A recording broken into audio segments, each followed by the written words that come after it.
On this week's episode, we get our first look at Robert Kirkman's next comic book series. We get a buttload of PlayStation news.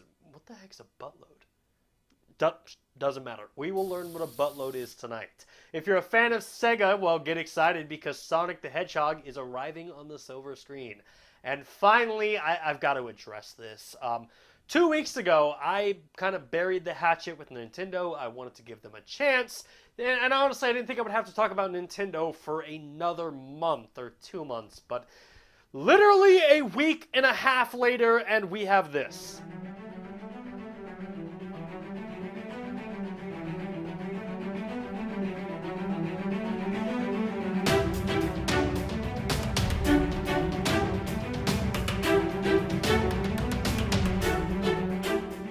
All of this and much, much more on this week's episode of The Nerf Report. Are you listening?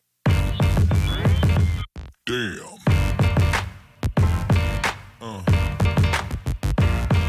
Yeah. Welcome to The Nerf Report. My name is Bryant Chappelle, and let's get straight into this week's news. Actually, no. I want to address something before we move any further. Nintendo. Why? Literally 2 weeks ago, I stood right here in front of this camera and laid out all of my issues with Nintendo on the table. And I was willing to put all of that aside, let bygones be bygones, bury the hatchet, and say, Nintendo, I will give you a chance to prove me wrong. In typical Nintendo fashion, they shocked the world and pissed off the internet, announcing brand new changes to the Nintendo Creator Program. The Nintendo Creators Program is a service through which Nintendo gives you part of the advertising proceeds it receives from YouTube for your Nintendo-related YouTube videos. You see, in today's world, Nintendo has an extremely tight grip on all of their content. If you, as a content creator, were to film yourself playing a Nintendo game, post it on YouTube, you run the chance of Nintendo issuing a copyright claim against your video, which means it's going to demonetize the video or even worse, bar it from ever being seen on YouTube at all. What's the Nintendo solution to this problem? Well, join the Nintendo Creators Program. What's the Nintendo's Creator Program? I'm glad you asked. Here's how the Nintendo Creators Program actually works. Here's you, the content creator. You spend hours filming and editing your Nintendo video game playthrough, and you upload it to YouTube. But before it goes public, you need to register it with the Nintendo Creators Program. They give you the green light, so you go ahead and share it with the world. But instead of you making all of the money for this video, Nintendo receives all of the money for the advertising revenue.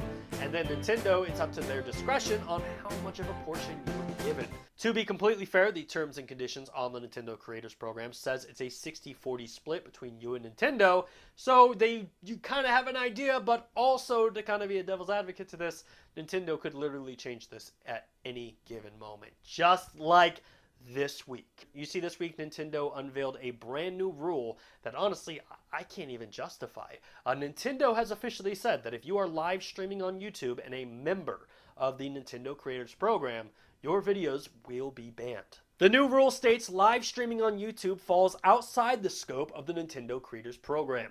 You cannot broadcast content on YouTube Live from the account you have registered to the Nintendo Creators Program. If you plan to broadcast content on YouTube Live, you have a couple of options. First, you can broadcast content on YouTube Live from a channel that is not registered with the Nintendo Creators Program. Or you can cancel your channel's registration to the Nintendo Creators Program and instead register your videos containing Nintendo's IP to the program separately. Videos which had previously been registered through your channel would need to be re-registered individually. And when you translate that into a, well, less sophisticated language, do not live stream. If you do, your videos will get a copyright strike faster than a falcon punch. And honestly, I don't know how to end this. Growing up, when my parents were upset with me, the worst thing that they could say was that they were disappointed in me. So I guess I can leave that with Nintendo. I kind of want to say, professionally speaking, I am disappointed in you, Nintendo. I really thought you were on a better track, and now that you're pulling this, I gotta question the things I said 2 weeks ago. And now that I've got all the professionalism out of the way, I probably won't be needing this balloon anymore. So, and this, definitely don't need that anymore. And these best friend forever bracelets we made, Nintendo, yeah, that's going in the trash too. And this, definitely don't need that anymore either, Nintendo. And I probably won't be needing this best friends forever cookie cake I bought you, Nintendo. In fact, you're not getting any of it. I'm just gonna get it all. Oh my god, that's so good. You see what you made me do, Nintendo? Damn, that's so good. Oh my god. Oh my god, that's so good. With that, let's get into the news. This week we got an update on the long speculated Sonic film. No, not the awesome fast food place whose mozzarella sticks are a thing of God, but, you know, the Sega game. In 2014, Sega boss Hajime Satomi had revealed that Sony Pictures had partnered with Sega to release a Sonic the Hedgehog film. Well, this week it was announced that Paramount Pictures now holds the rights for the CGI live-action film of Sonic the Hedgehog. Neil Moritz is producing the film, and Deadpool director Tim Miller is an executive producer. Paramount Pictures doesn't have an exact release date, but production is slated to start early 2019. In what might be the weirdest bit of news that I've ever covered on the Nerf Report, Ubisoft announced an international competition this week for fans from around the world to lend their assistance in the upcoming South Park game, The Fractured Butthole. Fans from around the world are encouraged to submit videos of themselves farting, and whoever has the world's greatest fart will have their farts implemented into the game. The I Am the Fart competition is requesting entries from around the world for your best fart, making it the world's first international farting contest. Contestants looking to compete have until October 16th to upload their video to IamTheFart.com. The winner of the competition will be flown to San Francisco and have their fart recorded at Ubisoft. Cold hard journalism! You're not going to get that type of coverage from Fox News. Only at the Nerf Report. When I started the Nerf Report, I thought every single week we would have a segment talking about gaming developers nerfing a weapon or a character. However, what I really learned was that finding notable Nerf news was harder than it looked. This week, however, we got our first Nerf news, which makes this the first Nerf Report. The first Nerf Report. Celebrate the first Nerf, everyone. Woo! First Nerf! Order the pizzas. I'll start blowing the balloons, okay? This week, Bungie, the developer of Destiny 2, brought up the topic of nerfing in regards to certain guns within inside the game. But before we go any further, let's test your Destiny 2 knowledge. For $1 million, what gun is Bungie considering nerfing? A. The Mida Multitool. B. The Mida Multitool. C. The Mida Multitool. Or D.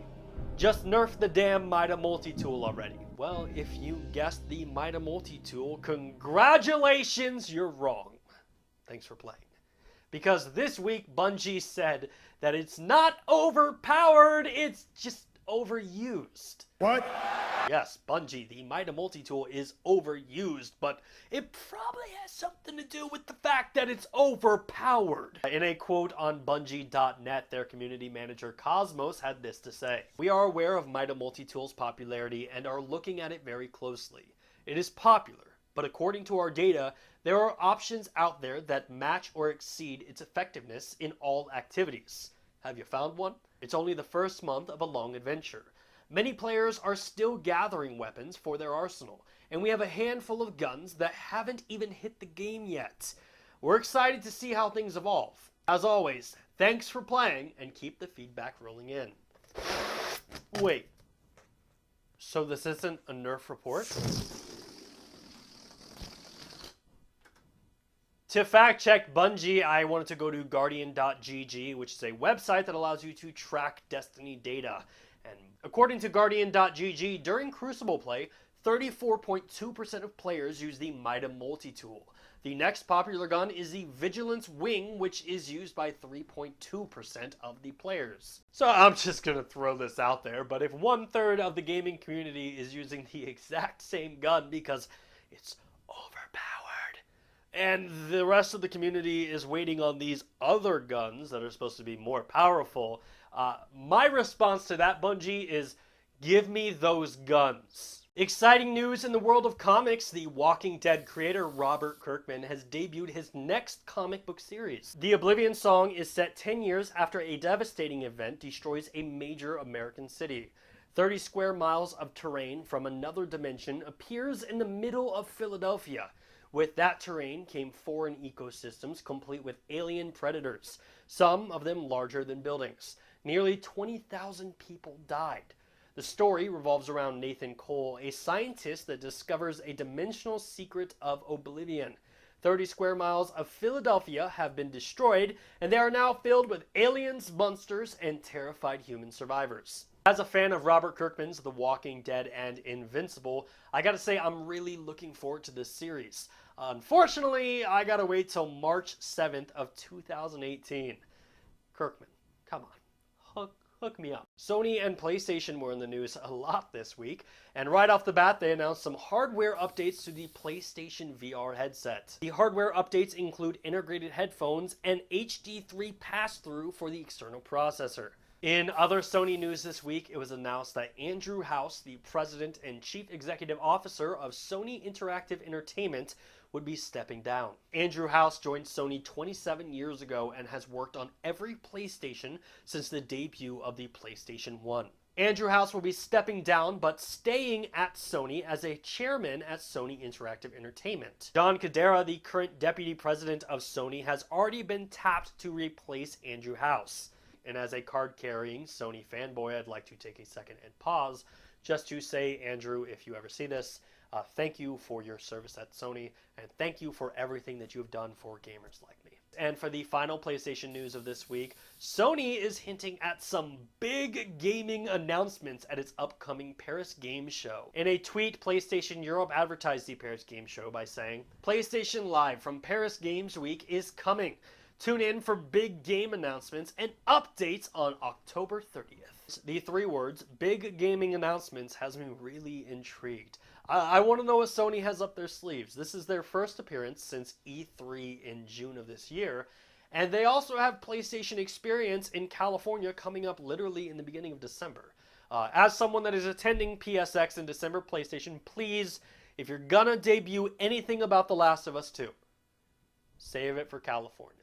Nintendo Switch owners were gifted to a brand new game on the Nintendo Switch, but like many of the games on the Nintendo Switch, you've been able to play it on other consoles for about a year now. On Thursday of this week, the farming simulator of Stardew Valley arrived on the Nintendo Switch. If you're interested in playing Stardew Valley, it can be yours for $19.99. 'Tis the season for nostalgia, and just when you thought you had owned all the gaming consoles from your childhood and your inner child just feels loved and complete, and his parents still call him, you can now buy the final gaming console that you never had, either because your parents refused to buy it for you for Christmas, or you weren't alive yet like me. The C64 or the Commodore 64 originally hit the market in 1982. And next year, you can own a C64 Mini for $69.99. Fun fact, the Commodore 64 launched in 1982 for a price of $595. In today's world, if you leave room for inflation, that equates to about $1,477. Jeez, Xbox One X is ridiculously expensive. This thing makes that thing look really, really affordable. But in reality, $69 for a $1,400 console, that's a killer deal. I really hope that this comes with cool games. That is it for this week's episode of the Nerf Report. If you liked what you saw, make sure to give us a thumbs up. Drop us some comments down below. And if you're new here, please subscribe to the channel. My name is Bryant Chappelle. You are you, and this has been the Nerf Report. Thanks for watching. Are you listening? Damn.